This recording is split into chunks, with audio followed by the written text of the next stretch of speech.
because I do 1,300 crunches and sit-ups 4 times a week. What's a dose? Can you translate for us? Winner of the gold medal and the champion golfer of the year is Ernie Els.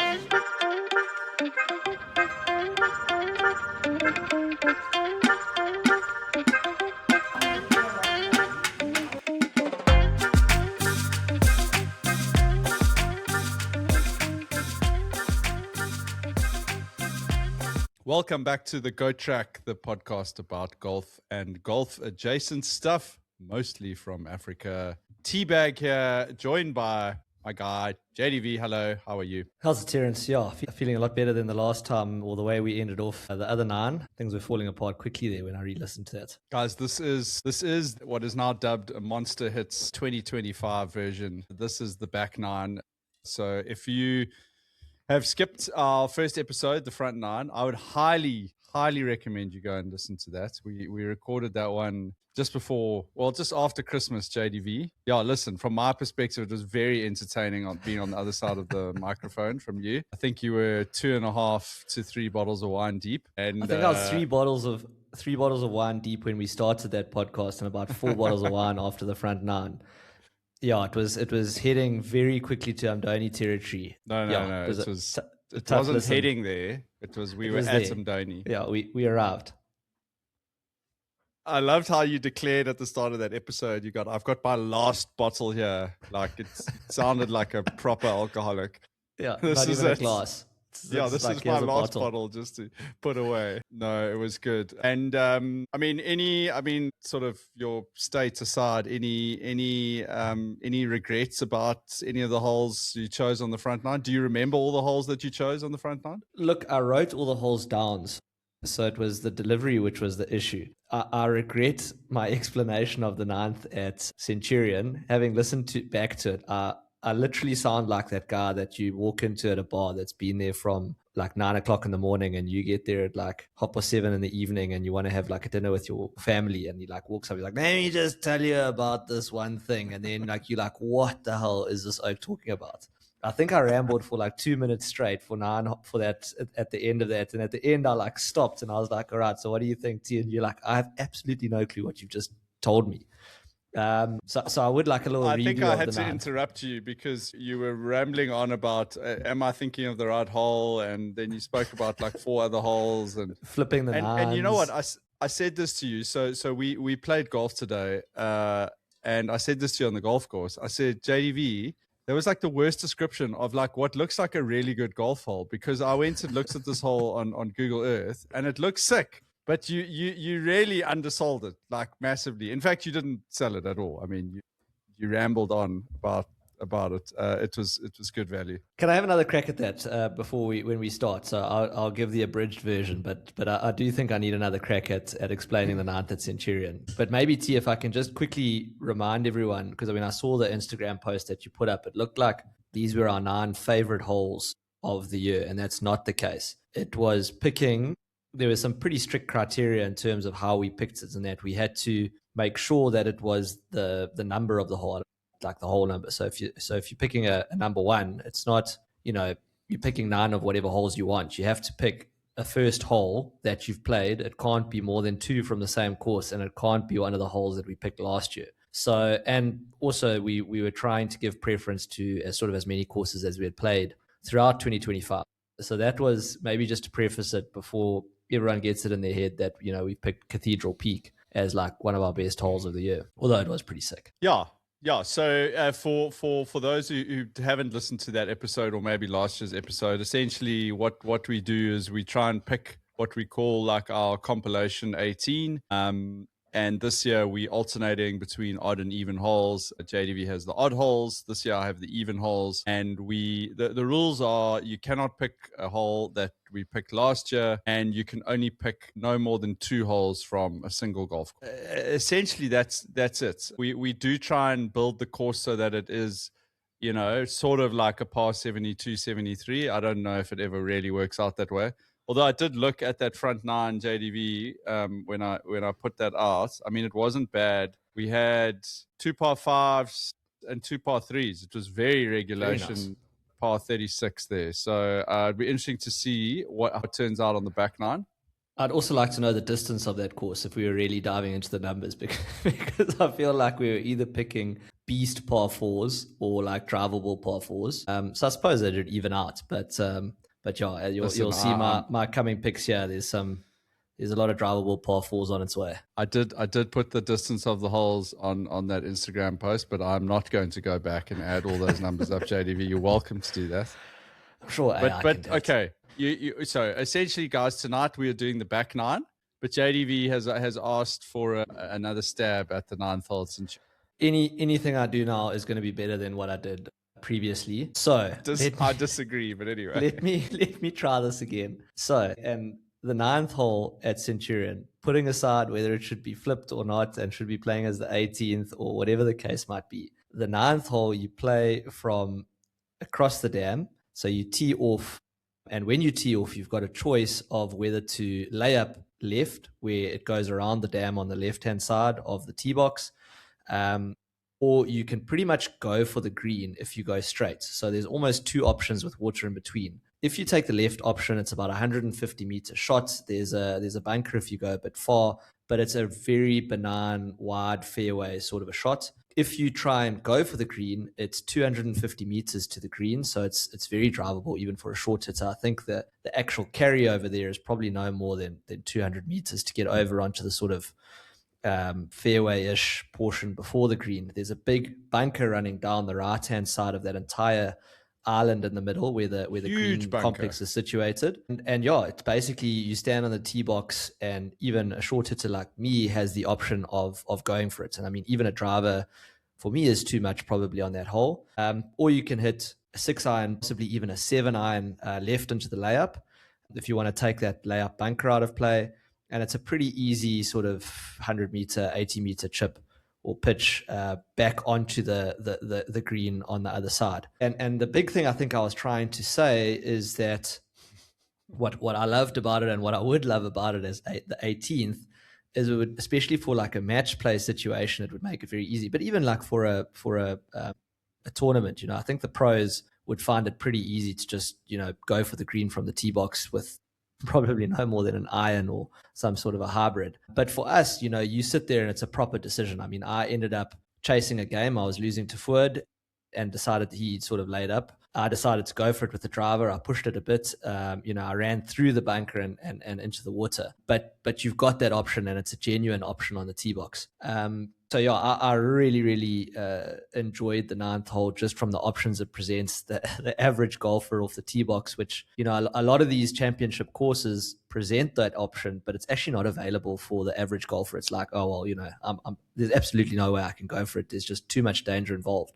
But there's actually not a lot of danger involved in that Centurion 9th, and it's a great hole. I mean, a 250-meter par 4. And what I was trying to explain is that they've got these, I don't want to call them bridges, because they're sort of boardwalks that go between, the different, the 8th green, which is also an island green, and then you go on a boardwalk back to the 9th tee box, and then there's almost two boardwalks. The one boardwalk goes to the layup area, and the other boardwalk goes basically straight across onto the green. So it's basically saying you must pick your path on the tee box where you want to go, and you literally walk that path to where you've decided to hit. So I hope I did a bit more justice now than I did 4 or 5 bottles of wine down at the end of the last podcast. JDV, this golf course looks pretty sick. I mean, there's that whole complex of holes around that water there. It looks like, I guess, what is it? 16 is a par 3, and then is 18, the actual 18 a par 5 or a par 4? It's a very long par 4. So, I mean, I suppose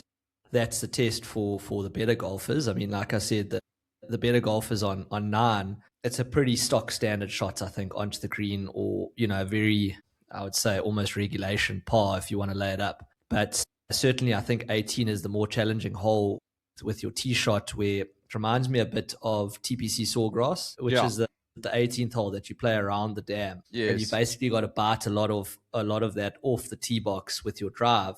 And even once you've bitten that off, you've then still got to, skirt the water on the left, especially if they're tucking that flag on the left of the green, and it becomes a pretty tricky hole. So, I mean, from a strategy point of view, I mean, the 18th, I understand it, but from an an average golfer point of view, I think the ninth just makes for a bit more drama. Yeah, those sort of 5 or 6 holes around that lake look quite entertaining. I must say that island, the 8th hole, the 9th hole, 15, 16, 17, 18, they all look, yeah, it all looks quite insane. And I see that it's a Makovich course. Yes. I was wondering if, because normally his sort of signature is having quite a challenging 18th hole. I was wondering whether that was a par 4 or par 5.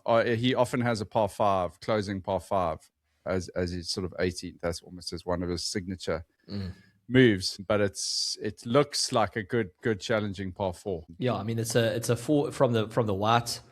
We're talking about 18 now, from the white tee box. So from the club tee box, it's a 411 meter par 4, which, look, I mean, it's Joburg, so it's not as long as it seems, but that's still long compared to a 250 meter par 4 on the 9th. So it's, there's a huge difference. Well, I think you've, whether you've done yourself justice or not, I think you've at least, you've at least given paint, you've at least filled in the colored in the lines a little bit for everyone. Way better than you did. I was going to say, last time, if you're talking and coloring in the lines, that was like an abstract piece of art. It was like a Picasso. There's like triangles, and if you squinted, you're like, is that an eye? Is that a mouth? Yeah, it's like one of those Jackson Pollock, where you just throw paint at the board and see what sticks. He just takes a brush and he's just like flicking it. Or those guys where they take a tin of paint and they hang it with a rope from the ceiling and then they put a hole in the bottom and they just sort of spin it in a circle. That's what I felt like at the end of that podcast. Bloody tin of paint. Choose your own adventure. Yeah. No, wanted to do a quick side track. So the album cover I chose for this year was the Monster Hits 2 album cover. But I know you're a little bit younger than me. Was Monster Hits 2 like a thing for your generation? What was Monster Hits a thing for your generation? I was going to say Monster Hits was, I can remember Monster Hits. I don't know if Volume 2 was my generation, but certainly there were many volumes that went. But was Monster Hits the one that was like the covers of all of the hits? Because I remember one of those compilations was like just covers, and you always got goaded into you thinking, yes, this looks like the most epic compilation album, and you'd buy the CD and you'd listen to it and you're like, this isn't what I've heard on the radio. No, Monster Hits was the actual artist. Or was that not like maybe Bump or something like that? No, Bump was like the dance compilations. So Bump was big. I remember like Bump 9. Maybe if you bought Monster Hits like in the like Durban market or something, maybe you got like the locally recorded version. But Monster Hits 2. So for my sort of year, I actually sent that album cover to somebody last night, like who's the same age as me, and they were like, this was the best. This was literally like our like coming of age kind of album. Yeah. We had Now. Do you remember like Now? That's what we call it. Was like Now. That's what I call music. Now 39 and yes. Yeah. Okay. Yeah, it's weird. Like for some reason, like Monster Hits 2, like that for me is like, it's like one of those like seminal. It's probably like one of the most played like CDs or cassette tapes. It must have been a cassette tape, I guess, back then. It was that thing worked hard through our cassette player as kids. Anyway, JDV, we digress. So we're onto the back nine here, and it is the 10th hole, and it is an even hole, and you mentioned on the front nine when I went straight away to the links at Fan Court, you quite correctly called me out and said, Terence, that's one of two that you've got. And JDV, I'm going to go straight there again on the back nine, because the 10th hole at Fan Court at the links is an absolute beaut. It's known as the Himalayas, and essentially it's a par 4. It's a shortish par 4, and the real interest around this hole lies in the green side. So the green is perched up a sort of on like a crest. It's almost like a volcano type setup with the green sides. Himalayas is actually one of the. It's sort of regarded a Himalaya hole is one of the template holes in like classical golf architecture. So normally what that refers to is when you actually have a blind second shot and the green is perched up above the fairway, but it's normally a blind shot onto the green. In this case, the second shot up onto the green is not blind, but it is got the backdrop of those George Mountains behind you. So this hole is one of the most photographed holes at the links. So if you had to go on to go online and you had to Google photos of the links, you would see this hole come up. I actually wanted to try and pop up a photo for you quickly here so you could know what I was talking about. But it's a beautiful hole which has got those, as I say, it's got those mountains framed behind it. And it's there we go. I'm sharing a photo of it now on our screen. So there's E-Man about to tee off there. And yeah, essentially the green so let's just, is... Can I quickly just explain it? So from what you've got here, I mean, it looks like you're playing over some fescue. There's three very distinct, what look like almost pot bunkers. You can just see the faces of the bunkers, which are in what seems like the driving line. But then there is a sort of an aiming stick on the right there of the fairway, which I imagine is what you're playing towards. But it looks extremely undulating, and then there does look like, I mean, I suppose the Himalayas is referring to the background and the vista in the background there, which is framed by the mountains there in George. It's pretty sick.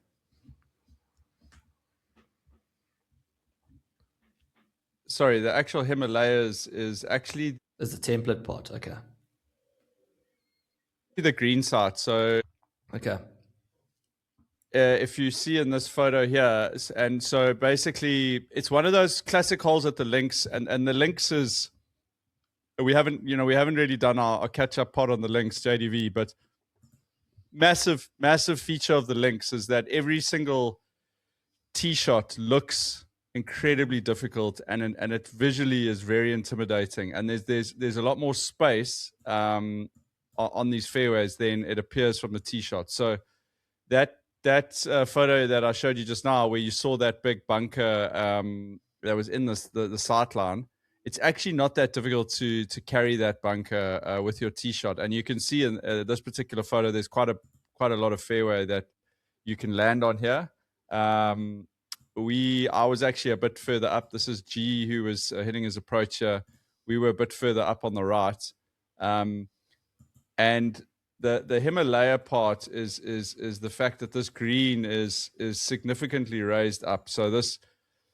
Essentially, you've got these two massive bunkers which kind of straddle the front side of the green, and then you've got this severe slope in front of the green. And when the wind's pumping, like it was when we were playing, I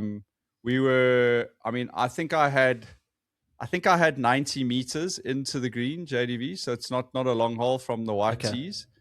And I hit a pitching wedge, and I landed just short of the green on the slope, and the ball rolled back about 30 meters down the slope, like all the way to this flat part. So when the fan is blowing like it was for us, it is just a very intimidating shot to try and hit, because you can just see anything short or left or right you're going to end up like in a very, very severe position. And then obviously just the beauty of the hole with those George Mountains in the background. I mean, it's probably the most stunning hole, like beautiful hole that I think I probably played last year. Like if I had to pick one, it really is just like it really is a beautiful hole, but it also is a good golf hole, I think. So yeah, that is my selection, JDV. That's also your quota of Fan Court Links courses done. Or for Fan Court Links. But as you said, I think, spoiler alerts on the last one, you said, but Fan Court Links, and you corrected me. So I've got a feeling Outeniqua is going to... You played Outeniqua, not Montague? We played Outeniqua, yeah. Okay. Yeah. So there may be a hole from Outeniqua. Look, there's just a lot of really great golf holes. Honestly, I think I picked the two strongest for me, and the two holes that I thought were really the best, and it was the holes that I picked first. So yeah, going to leave a few holes behind, like out on the battlefield from the links, but I think I'm still happy with the replacement holes that I've got for them. So take us to the 11th hole. What have you got? T11th is going to be my first of more drivable par fours. I'm going to take you to Steenberg Golf Course. Steenberg 11th. It is a 302 meter par four, drivable par four. And essentially what you've got here is there's a picture of it. If it does play through, it plays through. If it doesn't, it's not the end of the world. But yeah, I mean, you can take a driver and have a crack at it, particularly if the wind's behind you. But there's a dam that cuts in quite heavily into the side of the green. There's actually dams all the way down the left, so there's water left. You've got a couple of bunkers on the right. So even if you want to lay up, there's two sort of pop bunkers on the right, which are catching your iron off the tee if you wanted to take that route. And then if you take a driver and push it left or right, you're going to find either the bunkers right, or if you go right of that, you've lost your ball, or if you're going left, you're in the dam. So look, I mean, the thing is, it is a short hole, but yeah, I think any sort of anything that you want to take here is going to bring some sort of risk into play. So, I mean, I played this as a pretty benign. When I say benign, I mean I took the layup, which I managed to get in the middle, and then it was like a 54 or pitching wedge onto the green. I think we had the same flag as they've got there, which is a front flag, but they can also the green slopes around a bit like a jelly bean or an L shape around that dam. So, I mean, if they were to tuck the flag back left, you would have to cover water to hit a very small part of the green, or I suppose you could then play it short and leave yourself with a pretty long, tricky putt up the green. But yeah, first of a number of drivable par fours. I mean, or second, I suppose, because the ninth at Centurion was also a drivable par four. And interestingly, this is also a Makovich design. So two Makovich picks in a row for me with Centurion and Steenberg. Yeah, it's a beautiful hole. It's got classic risk-reward elements to it. Just looking at its length there, 300 meters. And what direction is that playing in relative to like the southeaster? Like if you're a surveyor, I'm sure this is an easy question. But if you're asking someone who like battles with left and right, actually, don't worry. I saw in the video that you could see Devil's Peak in the background, which means that it's normally downwind. If you're in the southeaster, then it's probably slightly downwind. So yeah, but thanks for your input there on the cardinal direction. I mean, I suppose I could just take a fly and be like, yeah, prevailing wind is normally with you. Yeah. Are you keeping a list of all of these ones, or am I sending this to you afterwards? I'm just no, trying to work this out. We've got a list of it, yeah. Okay. Okay, JDV, thanks for that. So we've gone 2 holes in the Western Cape. JDV, I am going to take us now. We are not, guys might criticize us a little bit for maybe some of the holes for our front nine and from last year being a little bit KZN heavy. I don't know what to say, guys. We live in KZN. This is where we play a lot of our golf. There's a lot of good golf courses here, and we like a lot of the holes. So, absolutely hear you that there's some amazing holes in different parts of the country. But I'm not going to lie, T. I'm just looking at my ones here, and without having any spoilers, not one of my back nine is in KZN. Exactly. And JDV, we aren't going to KZN right now. I'm going to take you to East London Golf Club and the 12th hole at East London Golf Club. So East London has one of the most incredible sort of first front nine holes, I think, the terrain, like anywhere in the country, honestly. And I'd put a place like DCC up against it there as well. I would say to you that I would say East London would come out ahead of it, just in terms of like the crazy terrain that it covers in those first like 9 holes. It really is mental. And then what happens is you play the 10th hole, which is a short par 3, and that's actually where the halfway house is. So you play 10 holes before the halfway house, and then you get to a part of the course which is a little bit more, we could almost say like parklandy. The back 9. So the 11th hole is like a very long, sort of downhill-ish, reasonably friendly par 5. And then JDV, we get to the 12th hole, and this is the one that I've picked. And again, the tee shot is you still feel like you're in that sort of parklandish type territory. But what really makes this hole is the green site. So the green site is perched up. It's a slightly uphill second shot. So depending on how far you hit your drive down, the fairway sort of it's sort of like a left to right dog leg. And this green site is tucked right up in the dunes, literally just above the high water mark of the beach. So it's the closest that you actually get to the sea on the whole golf course. And it really comes as quite a surprise, because you think that you're going to be playing in this sort of maybe slightly less interesting part of the golf course, and you play your approach shot up to this green, which is sort of at a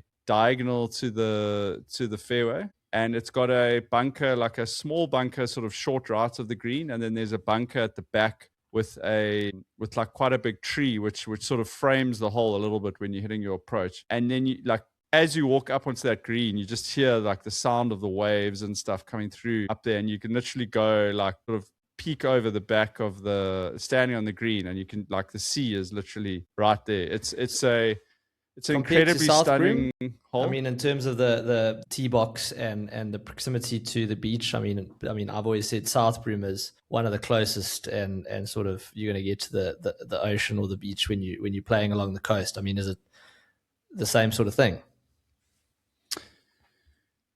Yeah, so look, that tee box JDV at South Broom is I think is one of one in terms of how close you are to the sea there, but this green is really right on the beach. Like you're not going to get that much closer. So this gives you a good visual. Basically, what I'm showing on the screen here is that this is sort of like the downhill tee shot. So it's to be honest, it's quite a friendly shot off the tee.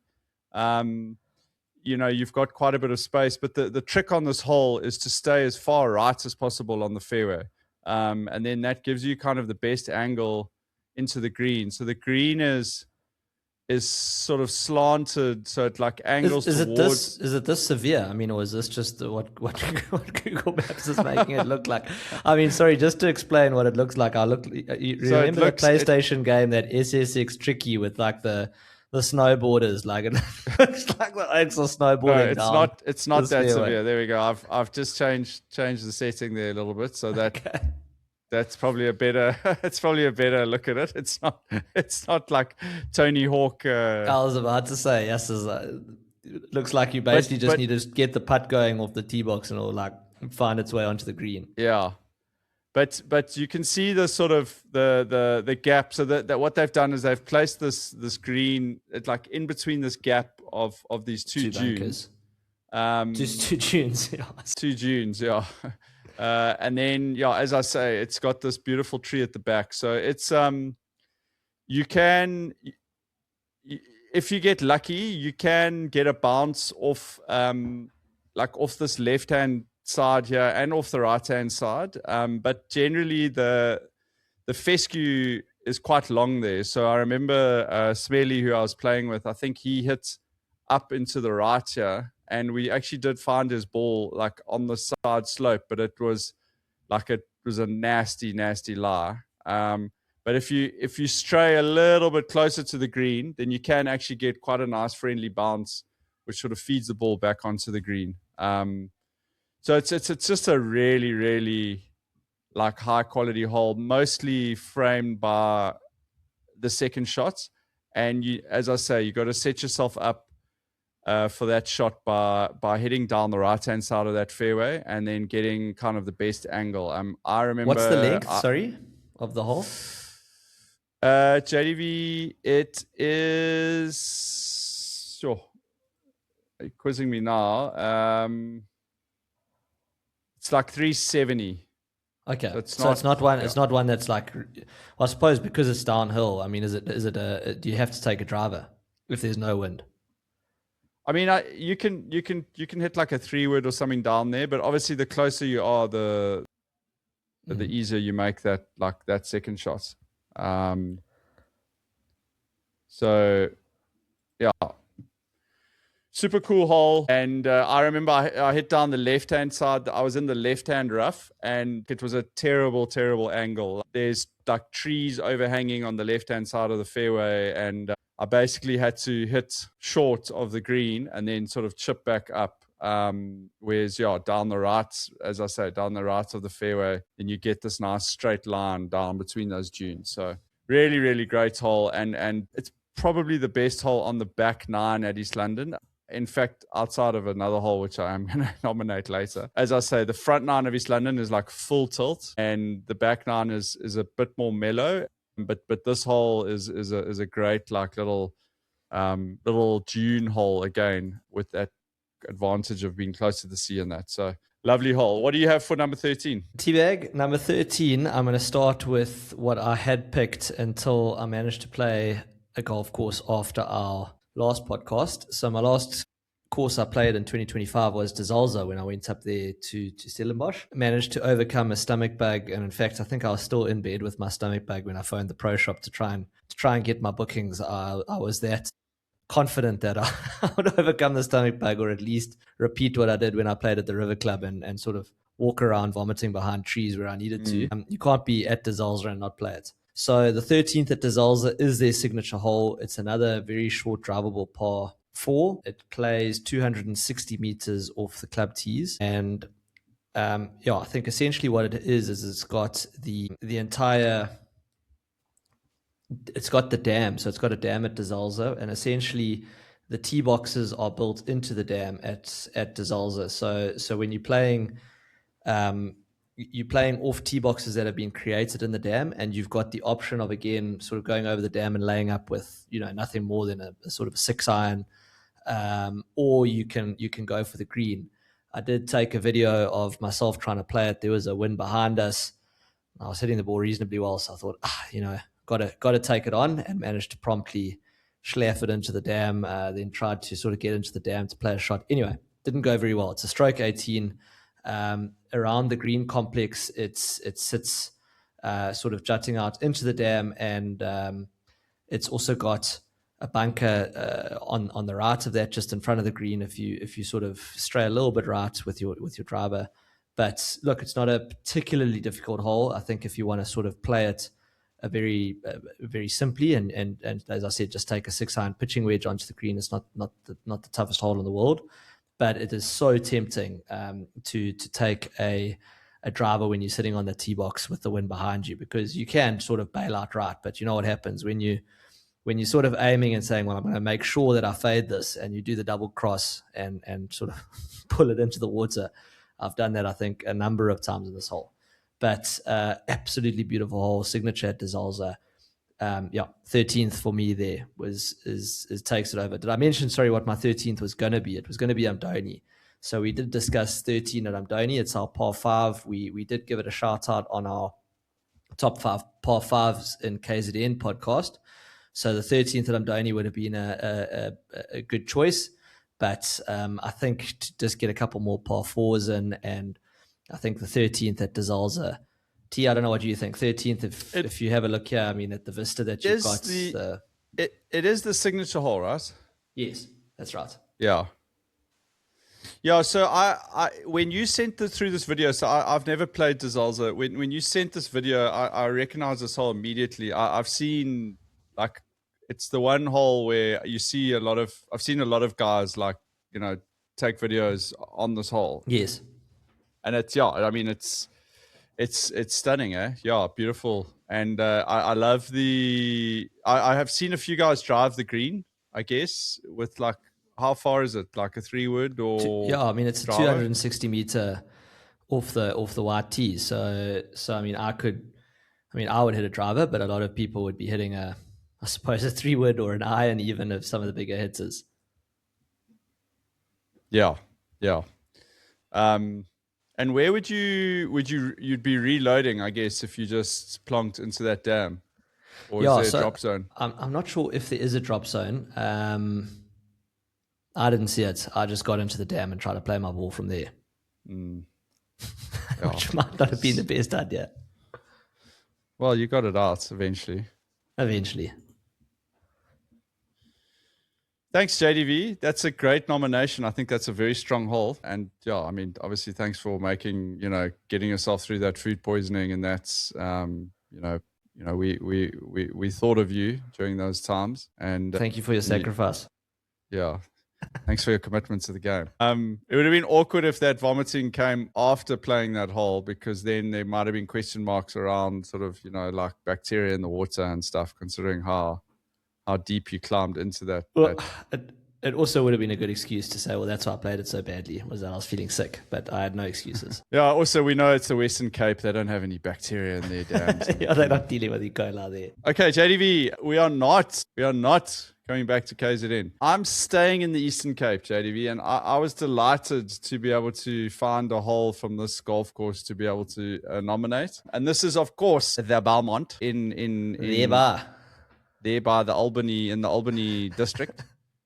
There by Grahamstown. The new Grahamstown Country Club. Belmont. Now it's quite nice there, there by the Belmont. A couple of pineapples on the way. JDV, as you know, that was one of my mini tours I did last year, which was a little East London Belmont back to back, which was an absolute treat. And the 14th hole at the Belmont, JDV, is a delightful little, again, a drivable par 4. Although I must say it's a big, you've got to hit a really, really big driver to get your ball there. So basically there's I don't know if you remember playing at the Belmont, JDV, but there's this really old, super old railway line, which is basically no longer active, which kind of runs along, and they've actually made it almost like a little bit of a feature of the course. And the 14th runs along, it's like you're right down in the bottom of the valley, sort of below the clubhouse. And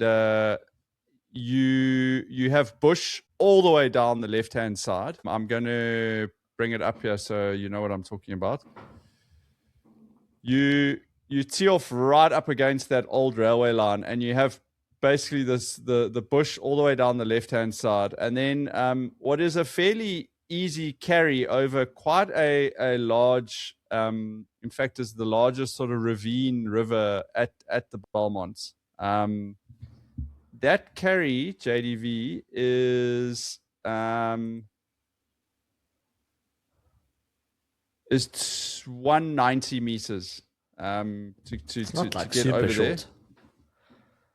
It's not super short. You got to carry 200 meters essentially off the tee box. You got to carry 200 meters off the tee box. Yeah.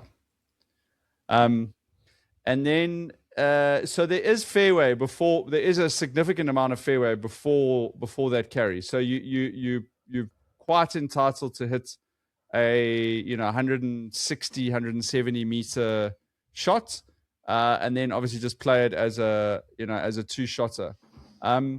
However, your second shot, if you do that, it will be significantly uphill, and it will essentially be almost blind hitting onto the green.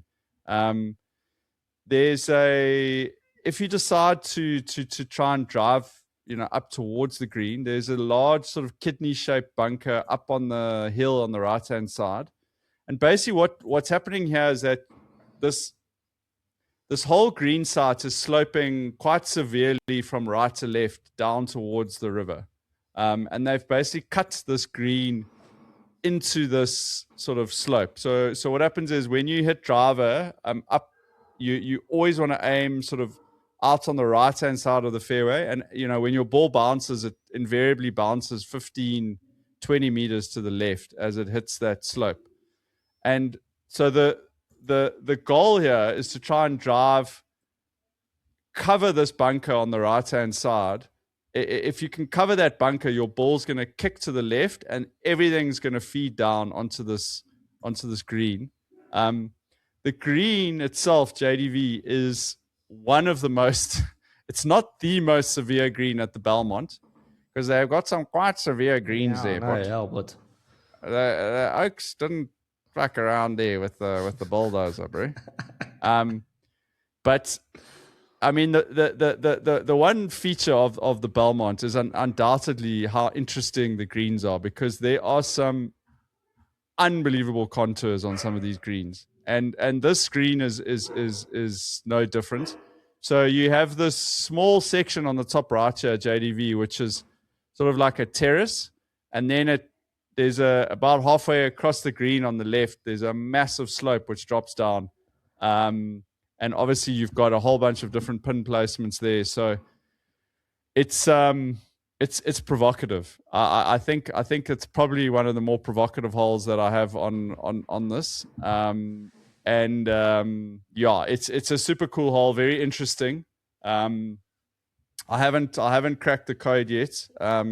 I think both times I've played, I have actually ended up either in this bunker or right next to this bunker, not quite being able to get the carry with the drive. And that's what, like a 50-meter bunker shot, the Bryson DeChambeau Not Pinehurst. to a green which is sloping away from you down towards like a dam, or there's like a river down there. It's the river's not really in play, but it's not a lacquer bunker shot to have, I can tell you that. But it's a cool hole, yeah, and some nice big trees on the left of the green, which kind of, the Google Earth isn't doing it justice, but the trees really frame this hole quite nicely. So I really liked a couple holes at the Belmont, and I'm glad that I could fit this one in. So I got as a birthday present from Kath, one of her mates does what's the paintings? I don't know what the word is. Watercolor. Watercolor. That's the one. So she did it. So there was a couple of photos that I gave her, and one of them was. Going to say she does like nudes. But so this is a picture that I got. I don't know if you can see that. That was at the Belmont. Oh. So I don't know if that is the green. It looks like it based on what was there. I don't know if you can see that, but yeah. But that is one of the photos that was made into one of the watercolors. But yeah, I think this is such a cool course, and obviously a very, very different experience from the Grahamstown Golf Club, which is what its predecessor was essentially. I would highly encourage guys, if look, it's not often guys find themselves in that part of the world, but if you are there, or if you're doing an Eastern Cape golf trip, like, and you going to slightly more out of the way places, like, honestly, go and play the Belmont. Like, the first time I played it, I wasn't a big fan, JDV. I thought it was way too tight.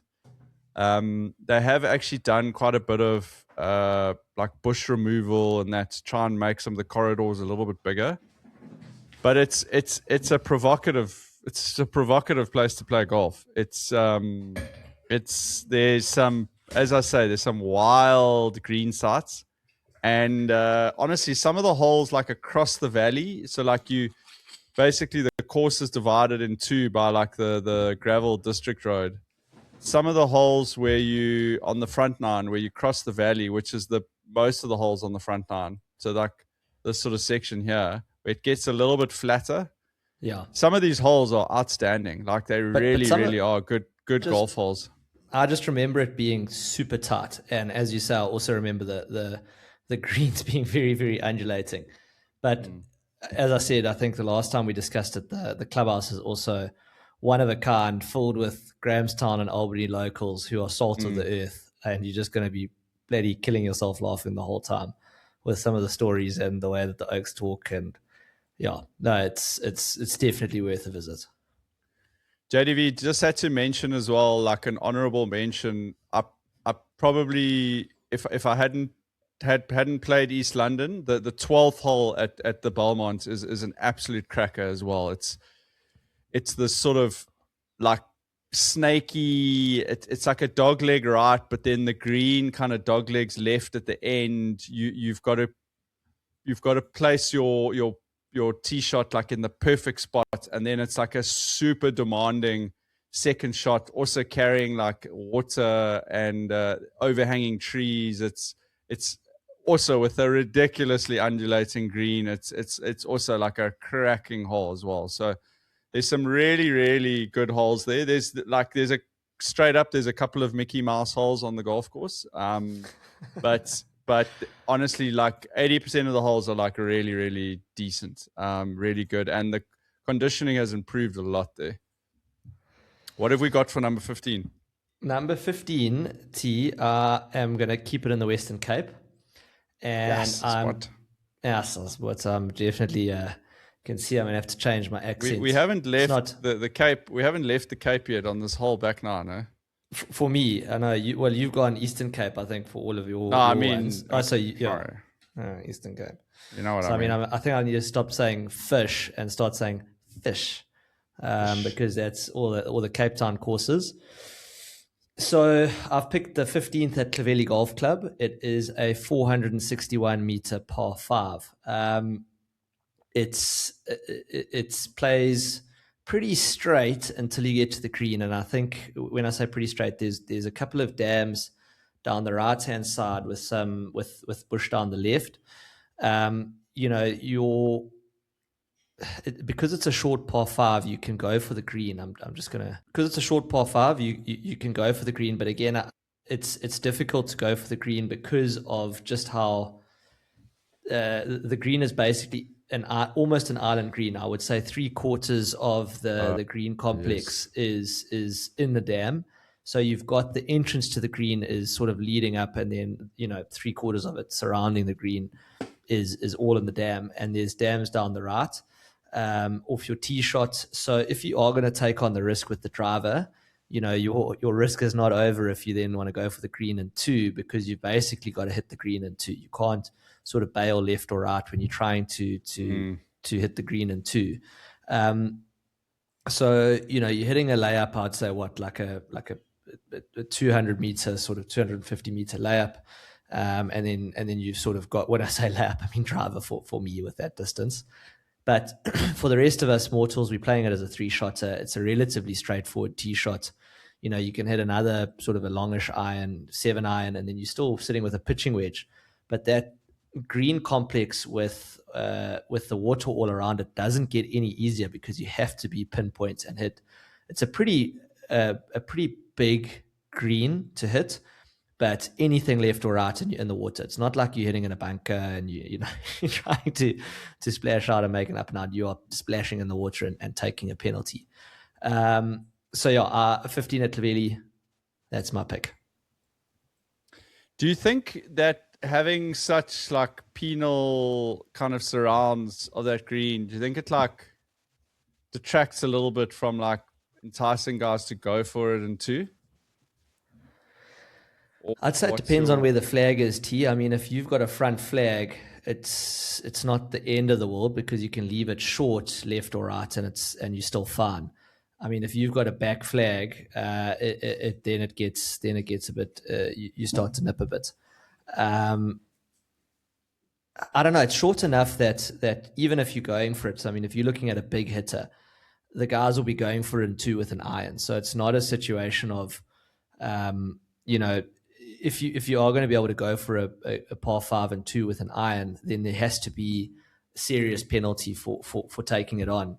I mean, again, we played Royal this morning, and the one thing I would say about Royal's par 5s is that you can go for them in 2, and it's almost the better option to go for some of those par 5s in 2, because there's less danger involved. Because whereas here, like I like the idea that the more you want to bite off, the more risk there is, rather than the inverse where your layup, is a tricky layup, or you're not going to get rewarded for the risk that you take. So, or that you're not going to get punished if you take the risk and don't pull it off. So, I don't know. I like it. I like the fact that if this was a par 4, this would be a crazy. I mean, let's say this was 50 to 80 meters shorter and it was a long par 4, I'd be like, this is a terrible hole, because it's like virtually impossible. You have to just play it like a par 5. But the fact that it's a par 5, I think, makes it fair. Yeah, and it's a massive green as well. It's like, I remember I don't know, 50 meters or 40, like it's a huge green. It's like probably 40 meters long. Yeah, it's I remember this hole very well, actually, when I played there. And yeah, I remember the mate I was playing with, who's a member, basically was like, look, because I was in the middle of the fairway, and he was like, listen, the best yeah, he was like, don't do it, because you can't really see how much it cuts in on the left and the right-hand side. You think, okay, there's water Well, behind. it pinches in the middle as well. So that's the pinches, thing. yeah. If you hit the middle, it's not like you can go for the middle of the green as like the safe shot. If you're going for the middle of the green, it's actually the narrowest part of it. He was like try and land it like 20 meters short. That was kind of his, not landed. He was like trying to that play that sort of number, 20, 30 meters short. And what did he know about your chipping? Landed 20 meters short and then hit the putt hard. Hey, listen, I redeemed myself a little bit today with some of my chips. I did feel like I found it a little bit on a couple of those holes. In fact, there was a bit of a reverse though with you, where you started putting from off the green as well. Yes, as well, because I couldn't putt on the green at the end. I was putting everything absolutely dead, and then sheep was like 3-putt galore on the way in. Just for those, we are going to do an episode, a course review on Royal Durban, but Jock had me up against the ropes early today. It was three down after 3. I thought, here we go, dog license coming. Almost a little ode to Taki. I went 37-47. I don't know if you knew that. And I did you? That is an ode to Taki. Shout out Taki. Yeah, and I was also, it was a fun morning though. There was a lot going on out there. Okay, JDV, thanks for that. Moving swiftly along. JDV, I'm going to take you now to Outeniqua at Fancourt. We are still staying in the Cape. This is actually getting quite I don't actually know what your 17th hole is. So I'm actually quite excited about this because I'm going to keep us in the Cape and we are going to the 16th hole at Outeniqua. This is a part of the Outeniqua golf course. Have you played at Outeniqua, JDV? Or you played Montague? I think I've played both. Let me just... Okay. Yeah. Okay. Yeah, I can totally see how those two, I mean, I haven't played Montague, but like we saw a lot of the holes and I could see how those two kind of blend into each other. But at the end of Outeniqua, you come to the 14th hole, you basically head towards this, there's a series of holes which play around quite a big dam. So you're kind of heading towards your closing bit, I suppose. And I'm just gonna bring it up for you, but you play a par 4 sort of with the dam on the right, and then you play a par 3, which is quite actually the green is quite similar to the one that you just showed at Clavelli, where it's almost like an island green except for the front of the green. So it's the green is completely surrounded by water on all sides. And that's this par 3 over here, JDV. So you're playing the green it's not a long hole. It's 120, 130 meters, and the green sits surrounded by the dam, kind of all the way around. And then what happens is you play 16 away, and then 17's a lovely par 5 coming back down the hill, and then you play 18 in. So it's a beautiful part of the golf course. And this 16th hole. So it is you sort of hit your tee shot at just at the sort of crest of this hill, and you hit over this dam, and it's just got this the trees at Fancourt on those Outeniqua and Montague courses are just beautiful. And I'm not a tree expert, but I think there's quite a few plane and oak trees amongst them. I don't think they necessarily the most indigenous trees, JDV, that you would find in that region. But there's a lot of those sort of super large plane and I think oak trees. And this hole, it kind of snakes its way. There's quite a big fairway bunker on the left-hand side. And then the real beauty of the hole is the framing of it with these awesome trees. And the green sits... again, the green sits at a bit of a diagonal, and you've got two bunkers just on the short right of the green. So the fairway sort of slopes left to right here. Everything sort of falls away to the valley. And again, I think the reason they've got this fairway bunker here is that this is actually the best part of the fairway to be hitting at. So you have to take sort of on the fairway bunker and try and get as close to it as possible. And that gives you the best angle into the screen. So if you find yourself on the right-hand side of the fairway here, you're completely blocked out by these trees, and unless you can hit like a big fade or whatever, and it's just like a beautiful par 4, just like a we were saying when we played Otaniqua after playing the links is like, it's almost like listening to heavy metal music, like nonstop. It's like it's awesome, and but it's like full tilt, and it's like mentally very draining. Otaniqua is like putting on some classical music, and it's just like everything just looks calm and beautiful. I don't think it's that easy, the golf course. I think that's apparently Montague is a bit harder. I think Otaniqua is. I think you can make a really low score there, but it's certainly not an easy golf course by any stretch of the imagination. And I think like this hole is a good example of one where like you stand on the tee and it looks friendly and it looks easy, but it's got some strategy to it. They want you to hit up a certain side of the fairway. Beautiful green side tucked into the trees. Yeah, it's a lovely hole, JDV. Nice. Well, I'm glad is that your only Otaniqua hole? We will see. Yeah, you glazed the 18th there, so maybe that's a sign of things to come. I did have another photo of that hole, which I was hoping to show you, but it may not be shareable here right now.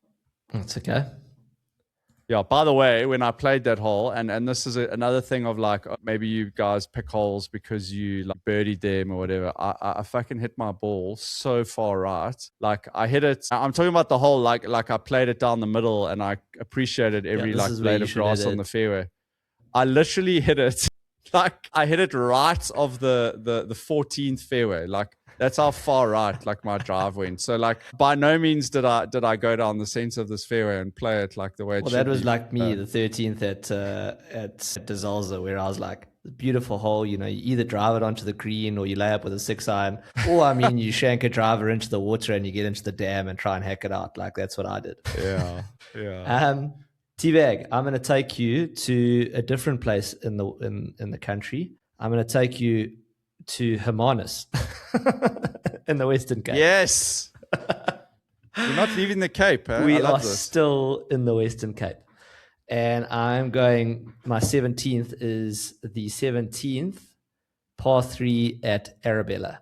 You had a number of Arabella golf holes in your 18 last year. When I say last year, I mean 2024, because I think you had played Arabella. That was when you famously hit a tee shot into your hoodie. We still got to try and see if we can recreate that. But the par 3 17th is the stroke 10. Again, you're playing with the lagoon on your right. It's a 160 meter shot at sea level, so it's not an easy shot by any means, although there's quite a big bank on the left with a bunker that runs down the right, all the way down the right. Quite a severe bunker, actually, in the sense that there's quite a big drop-off. So there's a bank on the left, green, and there's a little bit of a fairway just before the green, and then there's quite a big bunker area between yourself and the lagoon.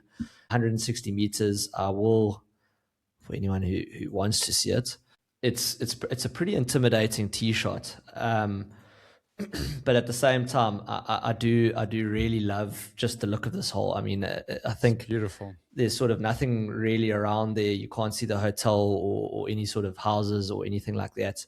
And coming into sort of the 18th, it's also a great hole to decide a match on, because there's so much that can happen here with that massive bunker, with the lagoon.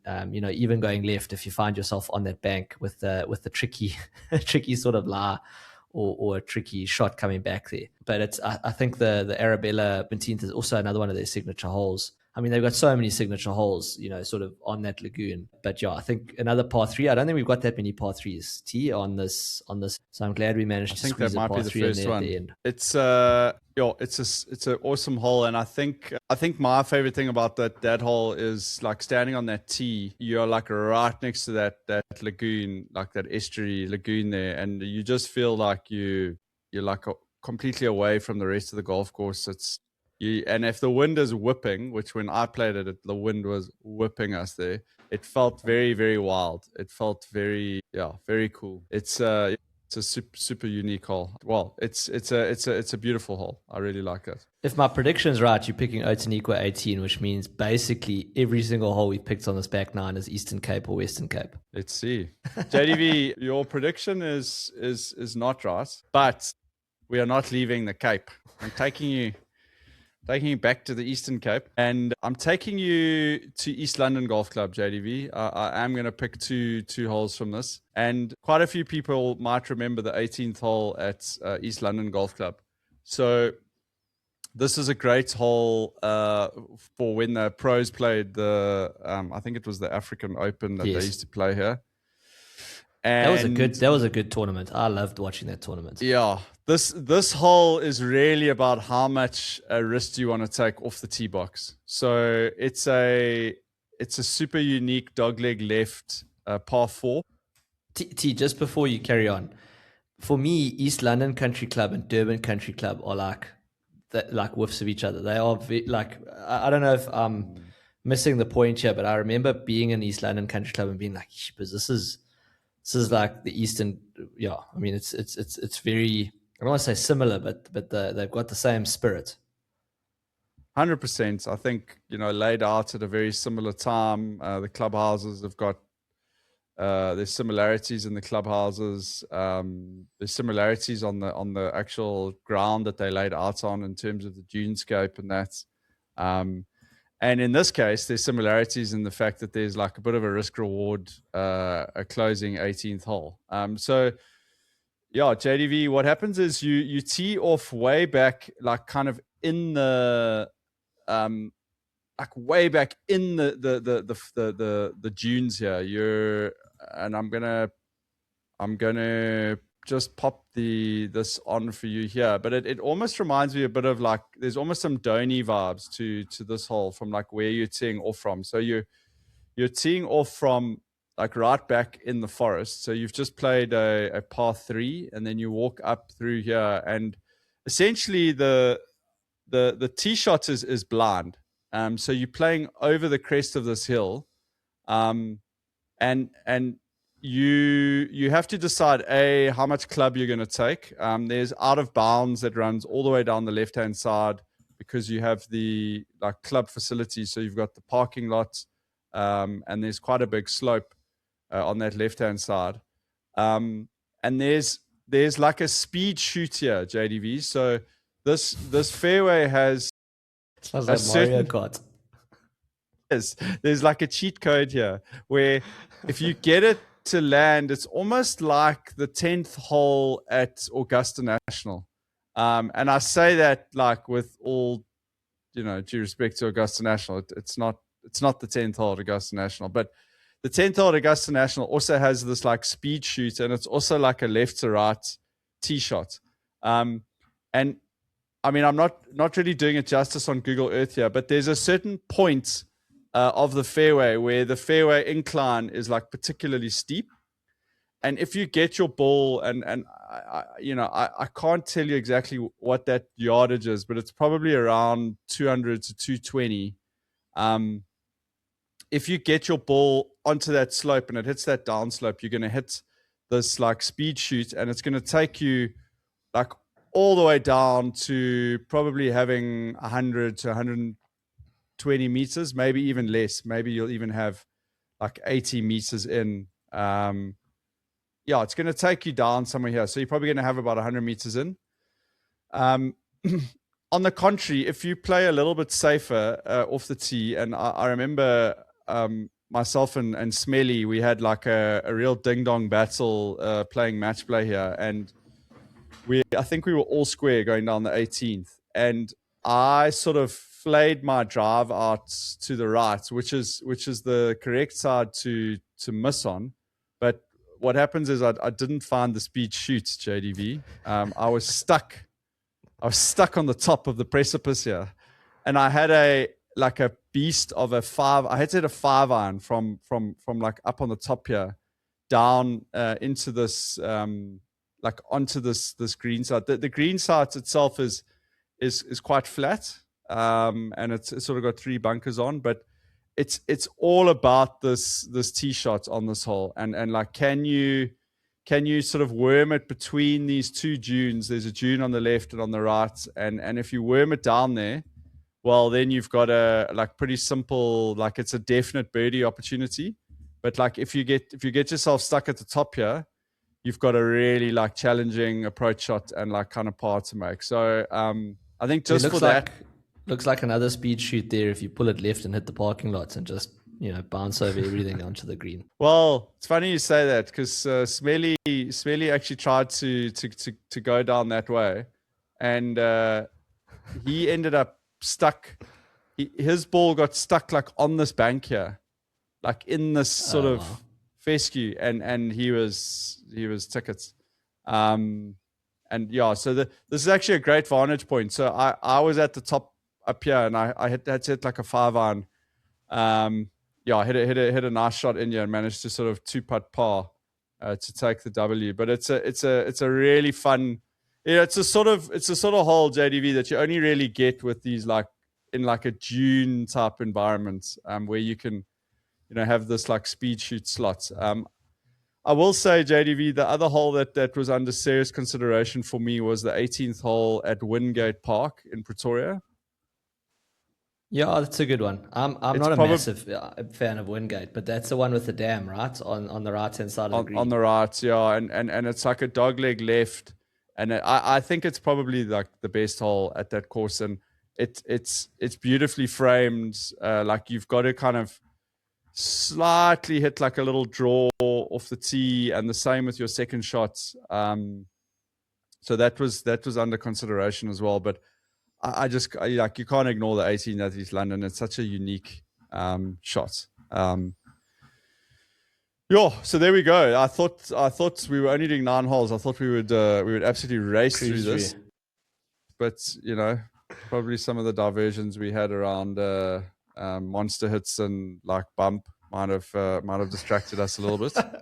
Can edit those out if we need to. Any kind of like closing or overall thoughts around the course that we've compiled, if you had to compare it to last year's course? Very, I feel like we've leaned into sort of the new courses that we've played. I feel like there's a lot less Gowrie holes, which is not a bad thing.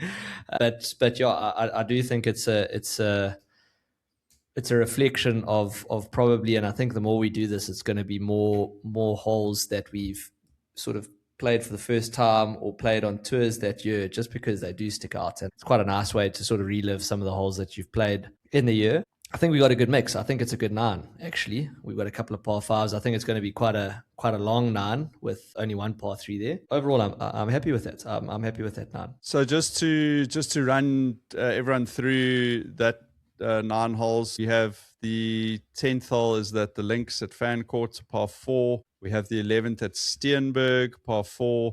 We have the 12th at East London, par 4. The 13th JDV was at De Zalza. Great little risk reward, par 4. We have the 14th at the Beaumont there in the Eastern Cape. Again, another Eastern Cape.